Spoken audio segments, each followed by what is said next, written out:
this is Ma'am Jill Irish Trinidad, and today we will discuss about proving statements on triangle congruence.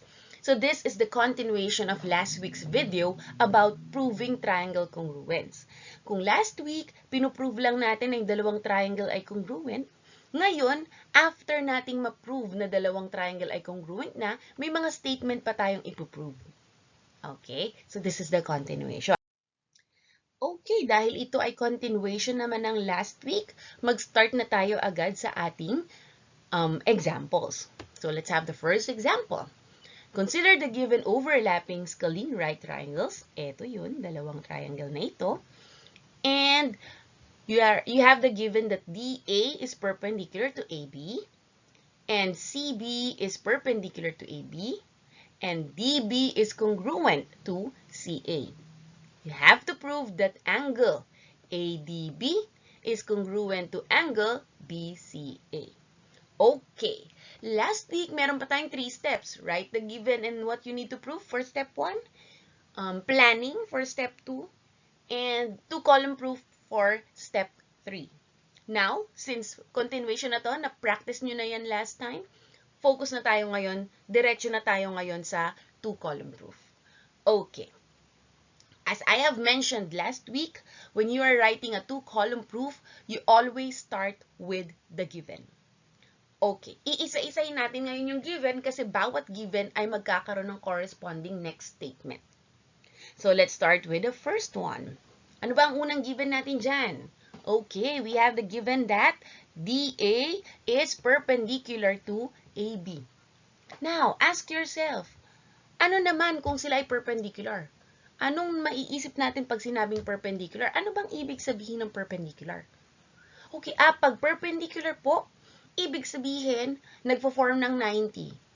Ibig sabihin po, nagiging right angle yung nabubuo nila. Okay, using that definition of perpendicular lines, ano magiging statement natin?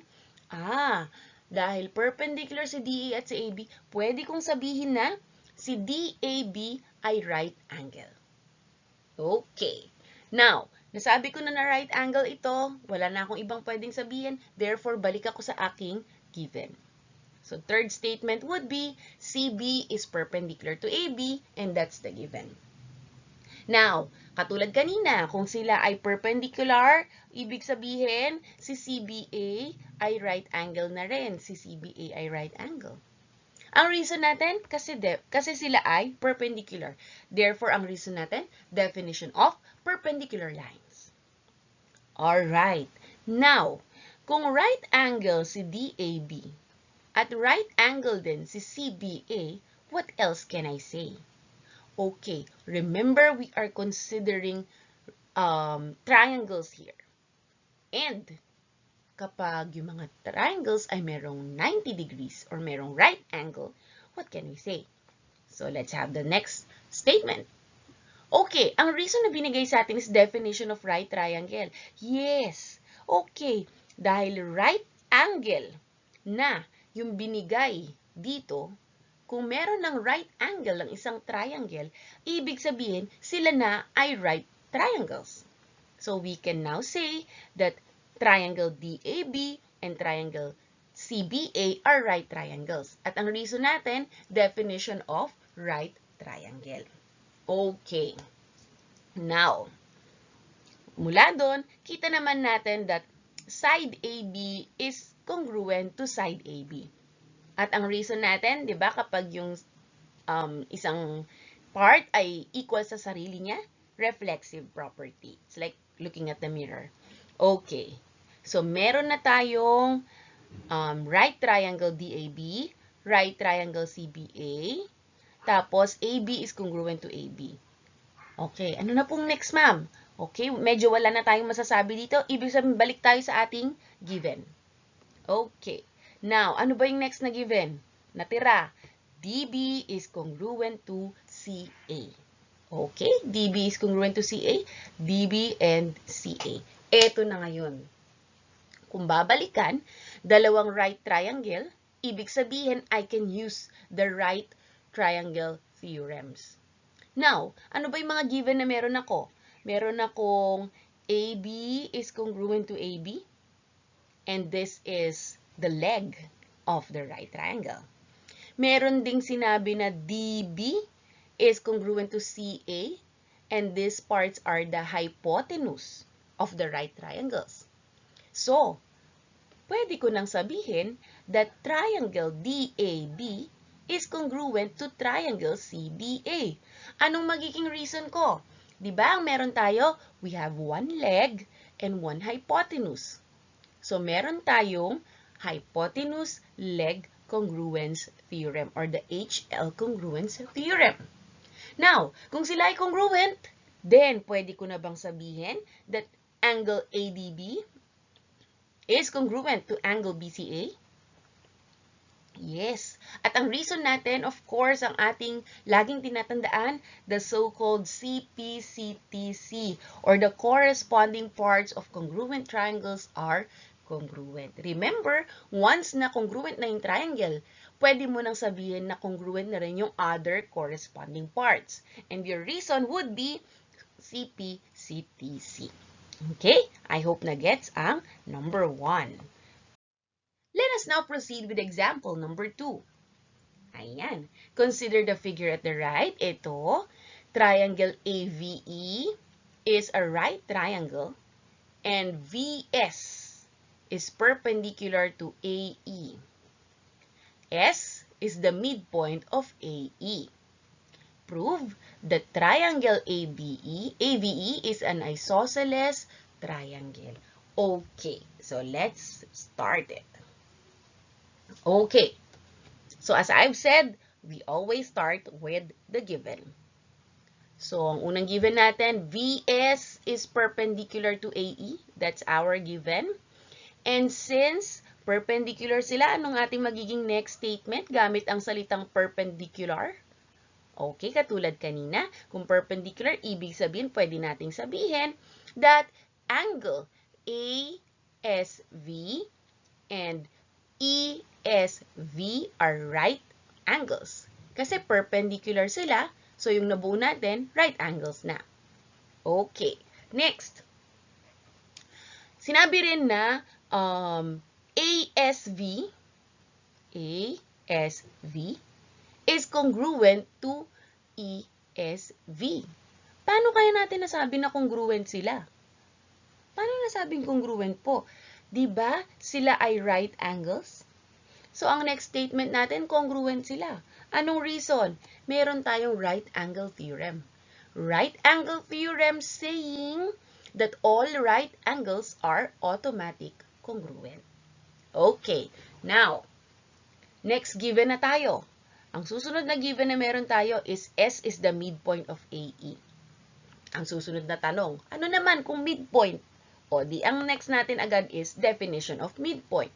So, kapag midpoint yung S, ibig sabihin, hinahati niya yung AE into two equal parts. So, si SE or si ES ay congruent na kay AS. Okay? Kasi midpoint eh. So, congruent yung hahatiin niya.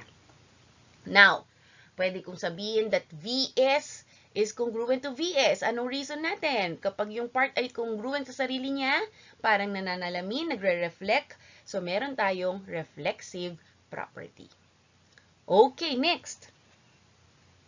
Using SAS congruence postulate, pwede na nating sabihin na yung dalawang triangles ay congruent. Anong triangle yung congruent? O di etong triangle na ito at itong triangle na ito. That is, triangle EVS is congruent to triangle AVS by SAS congruence postulate. Ma'am, bakit SAS? Di ba meron tayong binigay kanina dito? AS is congruent to ES. So, isang side. Tapos, sinabi natin that ASV is congruent to ESB. That's angle. And then SV or VS is congruent to VS, that's side. So, side, angle, side. Kaya SAS congruence postulate. Now, kung sila ay congruent, then pwede ko nang sabihin na itong parts na ito, itong AV ay congruent sa EV by CPCTC. Now, kung congruent yung dalawang side, pwede ko nang sabihin ngayon na yung buong triangle ay isosceles. Paano mo nasabi na isosceles sila? Eh, ang sabi mo lang naman, congruent yung dalawa. That is, di ba ang ating definition ng isosceles triangle? Kapag may dalawang sides na equal or congruent, then the triangle will be isosceles triangle. Okay? I hope na get some example number 2. Let us now proceed with example number 3. Okay, ano naman ang example number 3? So we have perpendicular, no, not perpendicular, parallelogram rather, parallelogram on the side. So given that angle D is congruent to angle B, and angle DAC is congruent to angle BCA. Now, you have to prove that ACD is congruent to CAB. So let's start. Okay. Now, first, you start with the given. So, ano bang unang given dyan? Pagsamahin ko na, ma'am, ha, itong dalawa. Bakit pinagsama, ma'am? Anyway, they are both angles. So, pwedeng pagsamahin. So, angle D is congruent to angle B. Angle DAC is congruent to angle BCA. Okay. Now, kung sila ay congruent, ma'am, wala na po akong maiisip. Okay, look at the figure. Baka meron ka pang makikitang congruent dyan. Na kahit na hindi lagyan ng markings, masasabi natin congruent. Ay, ma'am, meron po. Ano iyon? Gagamit po ako ng reflexive property. So, alin dyan yung magbibigay sa akin ng reflexive property? Ito yun. Ito. AC, that's AC, I'm so sorry. AC is congruent to AC. Okay, kung AC is congruent to AC, meron na akong side. Now, we have ADC, triangle ADC, pwede ko nang sabihin congruent sa triangle CBA. Paano nangyari? Meron akong angle D, angle B, one angle, another angle DAC and BCA. So, AA na. Tapos, side AC to side AC. That's side. So, angle, angle, side. So, meron akong AAS congruence theorem.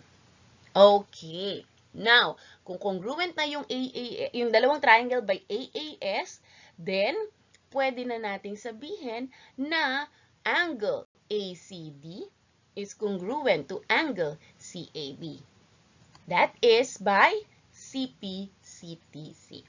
Ayun po. I hope na gets to. Take note that this is AC is congruent to AC. Ayan. Now, let's proceed with example number 4.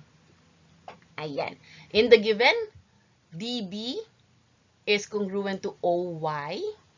Angle 1 is congruent to angle 2. You have to prove that OB is congruent to DY. So, let's start. Let's start with a given. Ang unang given natin, we have DB is congruent to OY. DB and OY. Okay, they are congruent. Wala naman na akong ibang masasabi. So, another given tayo. Angle 1 is congruent to angle 2. Ayan. Ma'am, at pinaghiwalay pa po. Kasi isang side at isang angle. Kaya pinaghiwalay natin ng statement. Okay. Now, they are congruent. Nahanap tayo ng congruent pa dyan. Kasi wala na akong masabi eh. So, kapag wala ka nang masabi sa iyong figure, you look at the figure, hanap ka ng pwedeng mong magamit ng congruence kahit na walang markings. And that's usually the reflexive property. Now, alin ba dyan yung pwede kong gamitan ng reflexive property na magagamit ko sa triangle? Remember, we're going to prove OB to DY. So, we are looking at the triangles na nagko-contain sa kanila.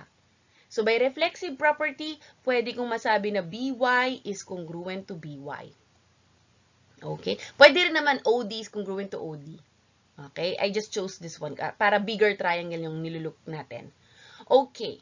Now, that they are congruent, pwede ko nang masabi na yung triangles ay congruent using the SAS congruence postulate. Ma'am, paano mo po nasabing SAS? Ito, malinaw oh.